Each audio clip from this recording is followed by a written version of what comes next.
Edge Conference. Educate, develop, grow, empower. Many times when I want to make presentation, I start with what exactly is education?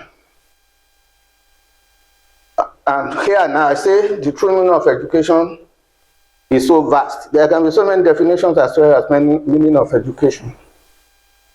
3 definitions I'm coming up with. Education is the process of learning through which someone learns about new things that grows up a person's standard of living, thoughts, culture, and aid in growing of their society. Then secondly, education is the process of facilitating learning or the acquisition of knowledge, skills, values, beliefs, and habits. Then lastly, I say true education is actually beyond just earning degrees. It is more than the bookish knowledge which we still hold on to in Nigeria. It is more than degree, it's good to have degrees. I hold about 5 of them. But then, from my experience, I'm talking. Now, from what I've said earlier, now let us look at what is distance education. Many of the things I'm going to say here, we know.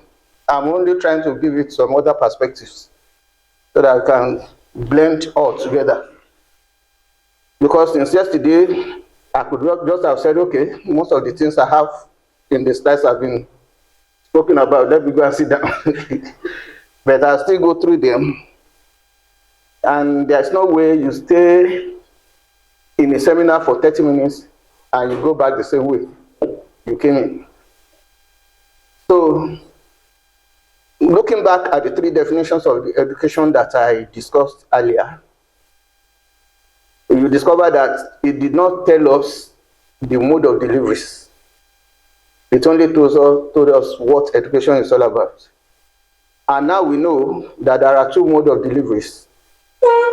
The one we call traditional, some of us call it face-to-face, some of us call it brick and mortar classrooms. That is one. And secondly, open distance and e-learning. Those are the 2 modes of deliveries. Unfortunately for us here, people still don't see distance learning as another mode of delivery. They look at it as part-time. And we've had lots of problems in that regard. That's why legal counsel up to today is saying they will not mobilize law graduates from distance learning institutions, because in their act or law, they say there should be no part-time. And we keep on telling them distance learning is not part-time, it's full-time. It's another form of delivery. So, again, there are as many definitions of distance education. Number 1, a method of studying in which lectures are broadcast or lessons are conducted by correspondence without the student needing to attend a school or college. That's one. We all know.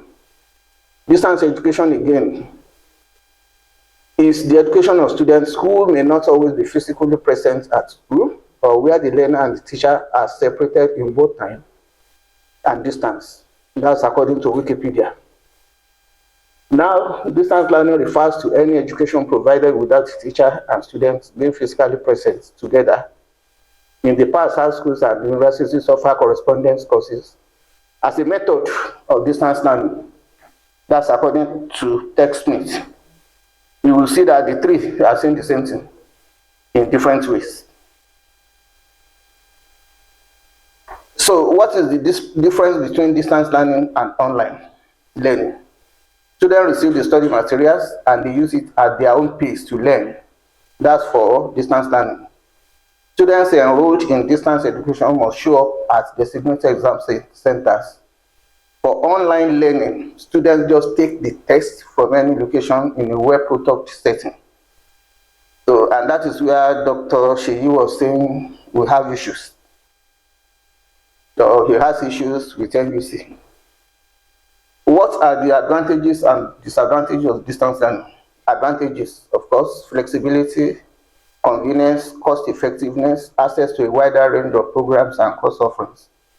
And disadvantages: lack of face-to-face interaction, difficulty staying motivated.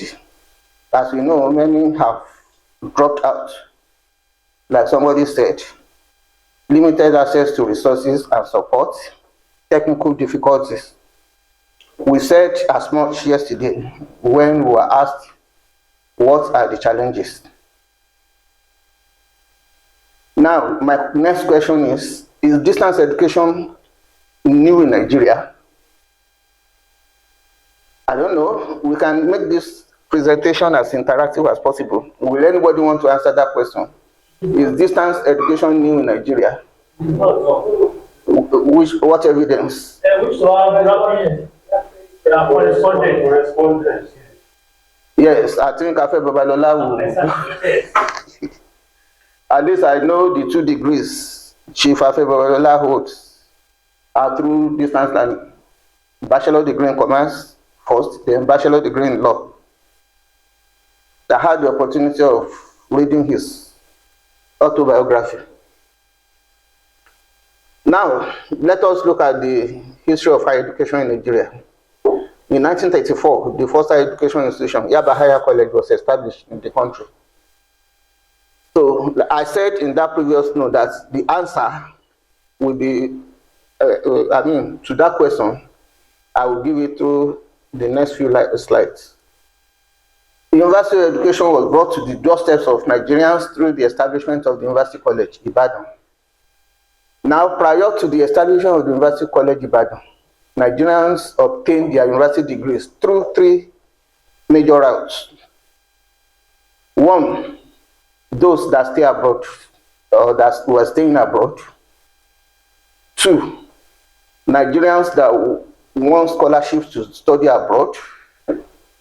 Each time I come across that one, I usually remember Things Fall Apart and the sequel to it, No Longer Artist by Chinua Achebe. Now, through the distance education mode, in the 1930s, some Nigerians took courses through correspondence from British universities, notably the University of London. Then, just like it has been said now, we call the Rapid Resource Correspondence College of London, established in 1928.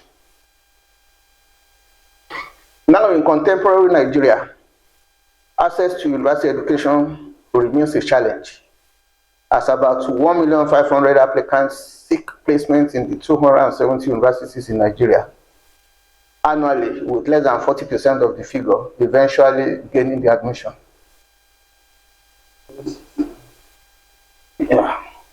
Some of the efforts that the Nigerian government has put in place to address the challenge of access to university education include: 1, establishment of more universities, that is after the University of Ibadan, by the federal government of Nigeria from 1960.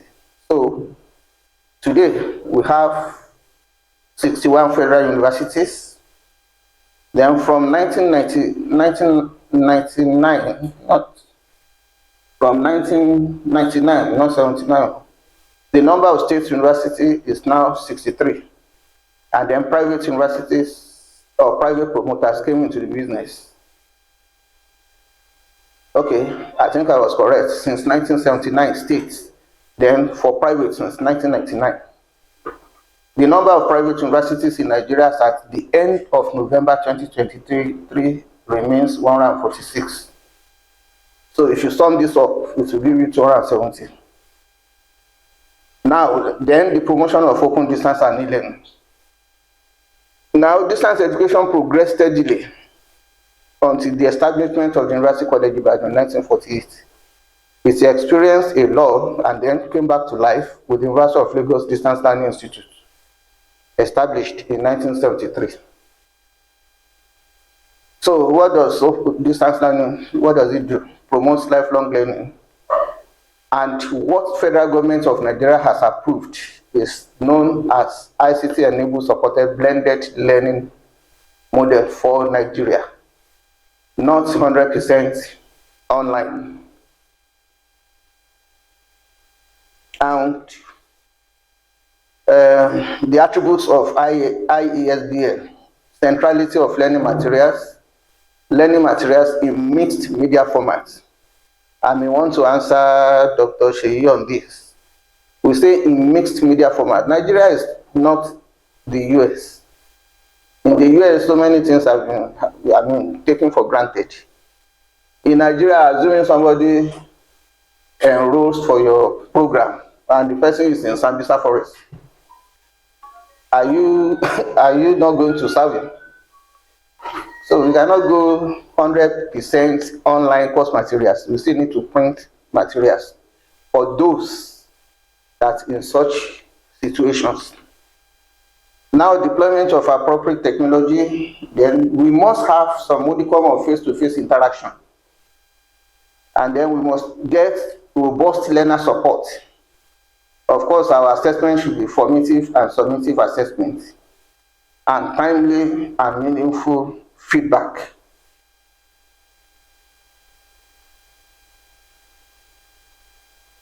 Now, how did open and distance education start, at least at university level? Long distance learning began at the University of London in 1858. That's over 175 years ago. Now, I said the University of London is a pioneer of every stage of the development of distance education, from the correspondence schools of the 19th century to the online learning practices of today. And the first distance learning institution in Nigeria is the Distance Learning Institute of the University of Lagos, founded in 1973, some 50 years back. I've already made that point.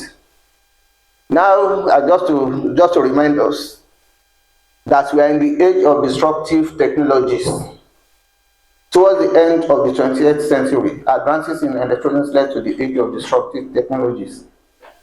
Some of us that are old enough will recall how we used to collect tally numbers in our banking halls. That time, they give you tally, they will be calling you number 1, number 2, number 3, you go and file up. But because of technology, e-banking, today, as you are seated here, you can transfer, you can receive funds, you can transfer funds, you can do many things. The same thing with commerce. Technology has transformed the way we do our business. We recall how difficult it used to be with passports in those days, but now with technology, we now have e-passports. E-education is not left out. SchoolSat, JAMB. I remember in our days, you have to go to Oxford Street in Ikoyi to go and check out for the result of your JAMB. But now, on your Android device, you do everything apart from going to the center to go and write your exam. So now, before COVID-19, what happened? By the 1980s, the growth started to promote online education, disruptive technology-enabled distance learning that enabled the following: faster access to course materials by delivering them in mixed media formats. In the days of Area Febiola and Co., you know what will happen? You receive your course materials by post. You read, you study, you do your assignments, you take them to post office, send them back to. But today, on your learning management system, in a jiffy, your course materials are dropped down. So, and that is the difference between e-learning and the distance learning of those days. You now work and learn, just like I said at the beginning of this presentation. Now, flexibility in time and space promotes lifelong learning. Surprisingly, Nigerians were slow to adapt to changes occasioned by disruptive technologies in teaching and learning methods until the advent of COVID-19 pandemic. And that is why I said surprisingly, and that is why I asked the question at the beginning: is distance learning really new in Nigeria? It has been there. So then, why then was the slow response to technology-induced learning? Now we have some criticism against online education. People still believe that there should be teachers in front of the learners, and some people still believe that can course materials really take the position of teachers? Can the learners comprehend enough the contents of the course materials in the absence of a teacher?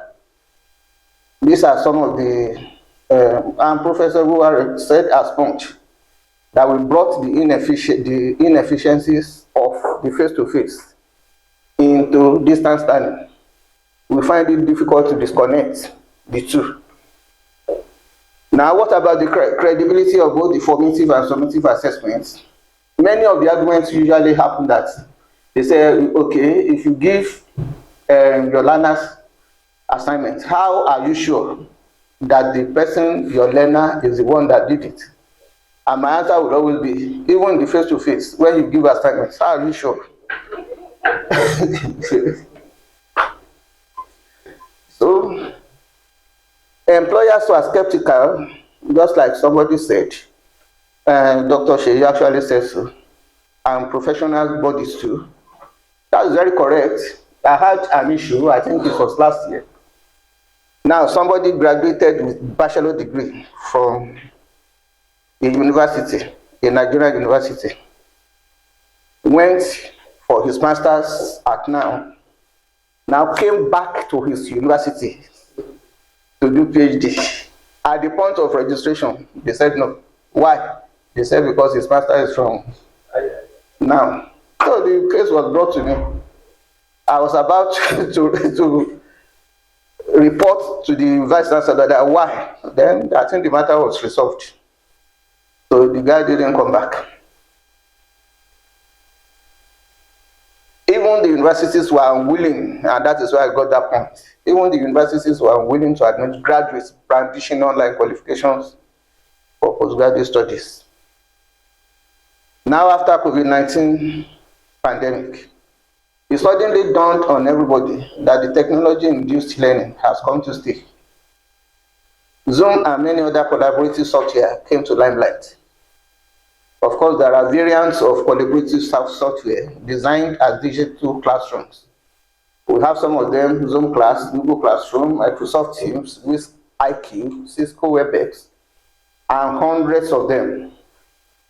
So now, the only difference between the face-to-face mode of delivery and online education is that you cannot touch each other. The world is breaking down rapidly. Assessments can be made more credible than the pen on paper examination.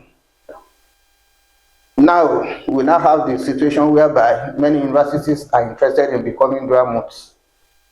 And as you will see later, we now have 25 dual mode universities in Nigeria.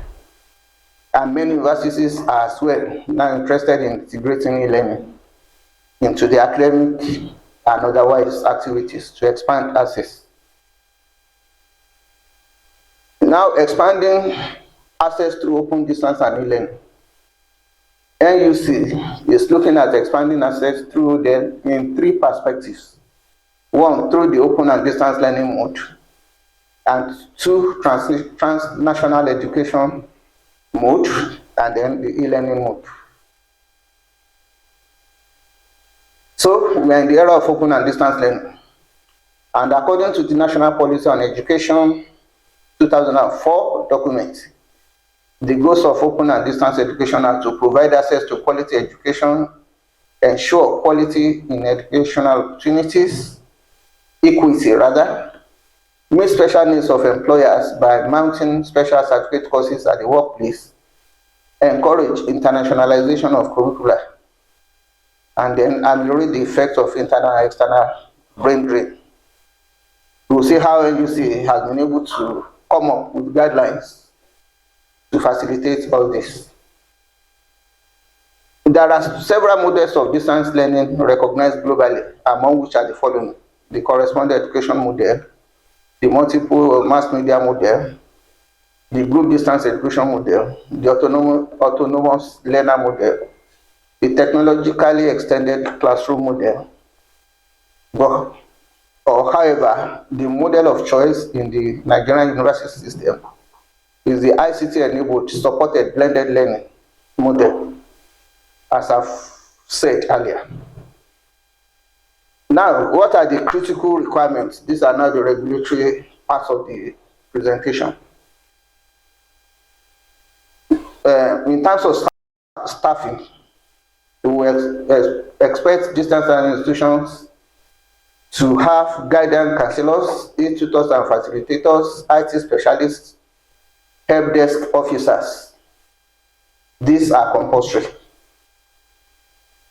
Then in terms of general logistics, means of delivery of course materials to learners, effective channels of communication, technological infrastructure with adequate bandwidth and effective internet access, well-written print version of the instructional materials, interactive multimedia version of learning materials, that's digital media, multimedia, CDs, audio and video conferencing, discussion and chat on learning management system, and other emerging technologies. ICT infrastructure for learning collaboration, robust portal, computer-based testing center, telephone facilities. And our course materials should look like, they must be in mixed media format for all courses. Course materials should be interactive, comprehensive, and conversational in tone. We look at open educational resources. Learning objectives should be clearly stated. I think many of these have been said since yesterday. The pedagogy used should be appropriate for meeting the stated learning objectives. Stated objectives should cover the 3 domains of learning. Well-written study guidelines should be provided. Course delivery should be in the approved ISBN mode in print, electronic, and online. For physical facilities, we expect residential school because, like we said, we are not operating 100% online. We expect some modicum of interactive session, even if it is not going to be more than 2 weeks in a semester. We expect learners to come around either to the school or to study centers for kinds of tutorials.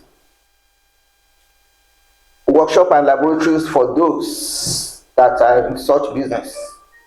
Information service through help desk unit, adequate physical and e-library facilities, a 1,000-seater capacity auditorium, facilities to accommodate students with disabilities, e-tutor stations with internet-ready workstations for the e-tutors, program-specific IAG offices, guardians counselors offices,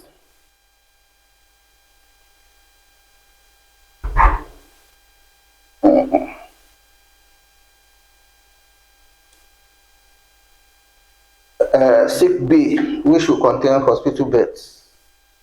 Now for ICT resources, we will request for CBT center with a minimum of 500 internet-ready workstations, a robust and interactive learning management system, a robust dedicated functional audio portal, a closed user group mobile facility, a radio station with online broadcast enablement, video teleconferencing facilities, multimedia learning resources, smart boards and bulletin board, databases, etc., recording studio, sufficient server capacity and adequate internet bandwidth.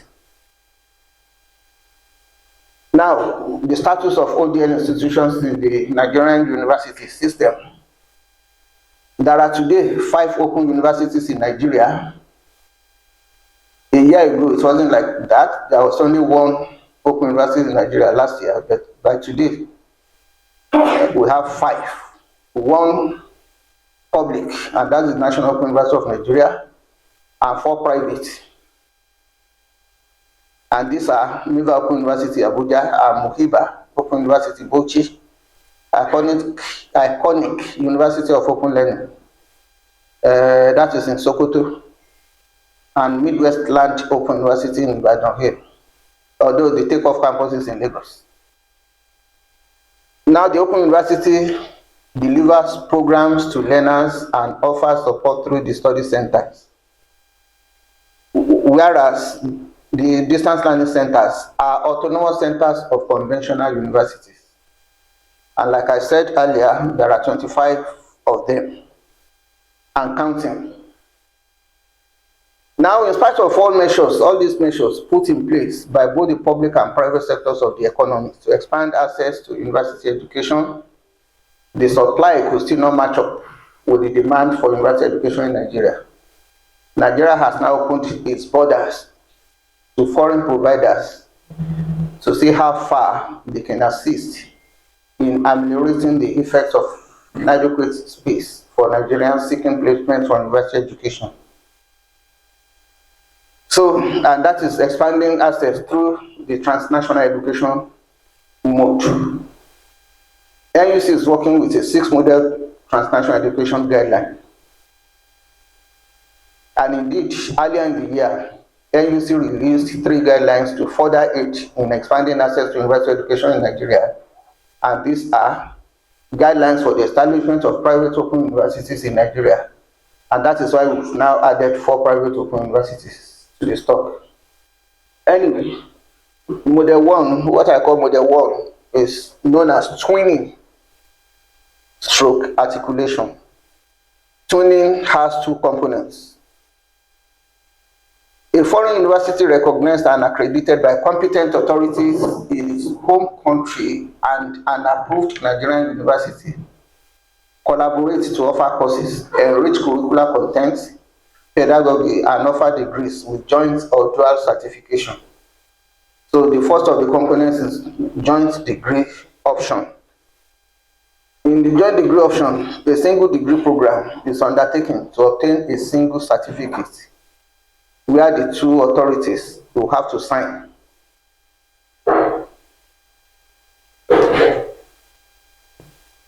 But for dual degree program, the dual degree option, that means dual, you have 2 degrees. What can happen is that you probably, let's say University of Ibadan and University of London are collaborating.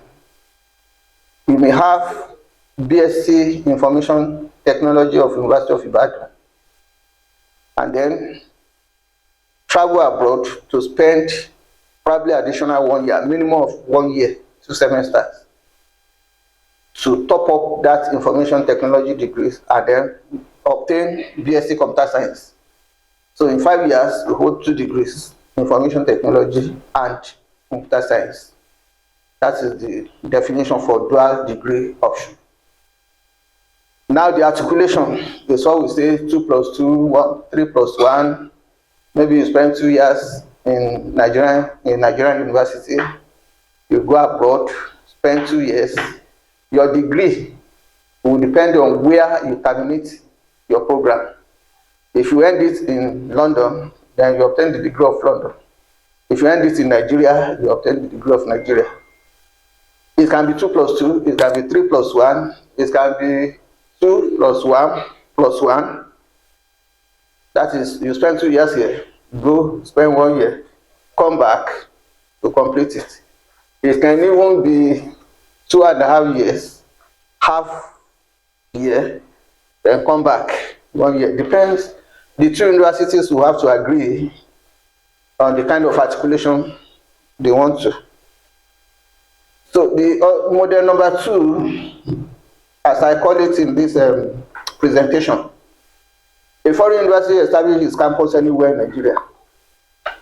Programs offered in the Nigerian campus must be of comparable standards with those offered in the parent institution. For example, we could have University of Oxford coming to set up a branch campus in Nigeria, University of Oxford in Nigeria, but with direct supervision from University of Oxford. Model 3 is known as the open and distance learning model, which refers to the provision of quality academic programs and courses leading to the award of degrees without the constraints of time and space by the foreign open or dual mode universities. Interested foreign universities are expected to comply with ICT-enabled supported blended learning model as approved for Nigerian university system. Minimum learner tutor contact in a face-to-face environment and periodic pen on paper examinations are expected. This is what we are saying. A foreign university, for example, may wish to establish study centers in Nigeria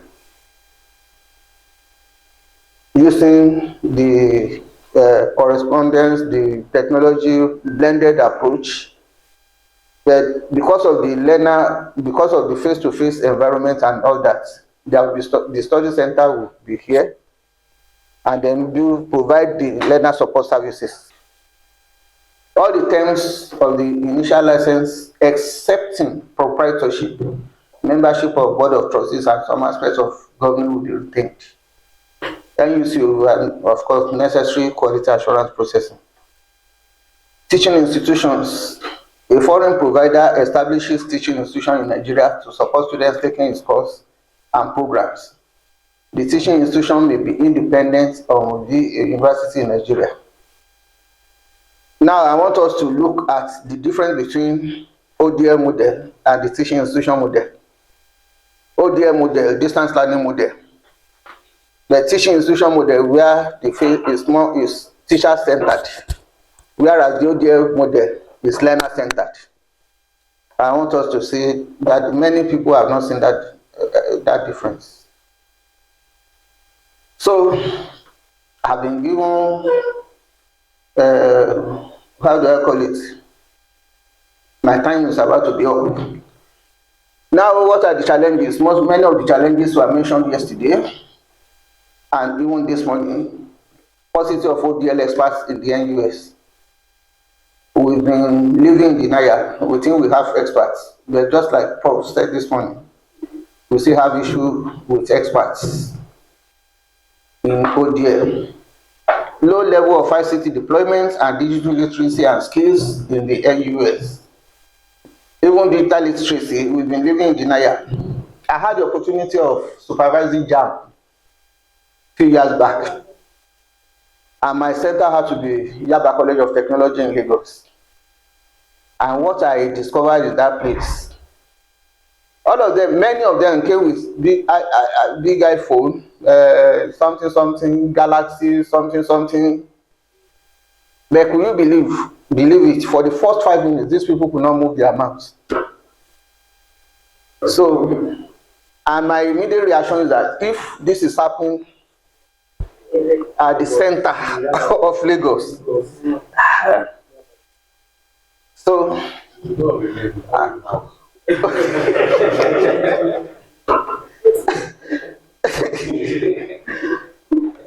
so I advise many of them. I say when you get back home, tell your parents to send you to the computer to go and learn to digital literacy and probably do certification on it.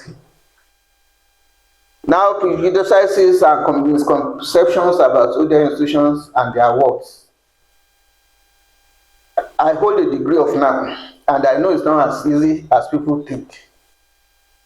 And as at the time I hold BSc degree in information technology. And as at the time of my enrollment, I've practiced as an IT person for 21 years. So I know it's not as easy. I know now has its issues. I faulted many of the course materials, especially the areas of editing and all that. But still, I think it's still a way to go. Like when there are few terminologies I've not forgotten while I was preparing for school start in organic chemistry. This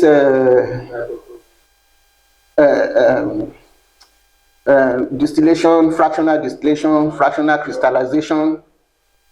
I've not forgotten those two terminologies. Why? Because I am a village guy. I grew up in the village. I saw my stepmother manufacturing just like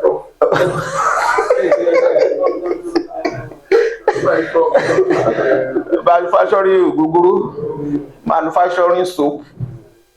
So by the time I was reading through fractional distillation, fractional crystallization, my mind went back.